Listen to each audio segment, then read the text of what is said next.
कालभैरवाष्टकं देवराजसेव्यमानपावनाङ्घ्रिपङ्कजं व्यालयज्ञसूत्रमिन्दुशेखरं कृपाकरं नारदादियोगिवृन्दवन्दितं दिगम्बरं काशिकापुरादिनाथकालभैरवं भजे। भानुकोटिभास्वरं भवाब्धितारकं परं नीलकण्ठमीप्सितार्थदायकं त्रिलोचनम् कालकालमम्बुजाक्षमक्षशूलमक्षरं काशिकापुरादिनाथकालभैरवं भजे। शूलटङ्कपाशदण्डपाणिमादिकारणं श्यामकायमादिदेवमक्षरं निरामयं भीमविक्रमं प्रभुं विचित्रताण्डवप्रियं काशिकापुरादिनाथकालभैरवं भजे। काशिकापुरादिनाथकालभैरवं भजे। शूलटङ्कपाशदण्डमादिकारणं श्यामकायमादिदेवमक्षरं निरामयं भीमविक्रमं प्रभुं विचित्रताण्डवप्रियं काशिकापुरादिनाथकालभैरवं भजे।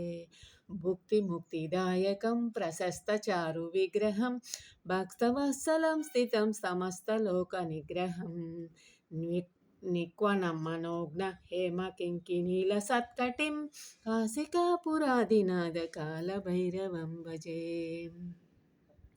धर्मसेतुपालकं त्वधर्ममार्गनाशकं कर्मपाशमोचकं सुशर्मदायकं विभुं स्वर्णवर्णकेशपाशशोभिताङ्गमण्डलं काशिकापुरादिनाथकालभैरवं भजे।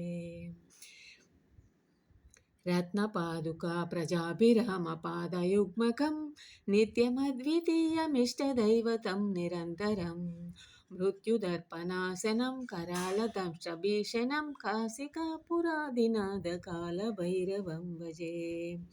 अट्टहास भिन्नपद्मजाण्डकोशसन्ततिं दृष्टिपातनष्टपापजालमुग्रनाशनम् अष्टसिद्धिदायकं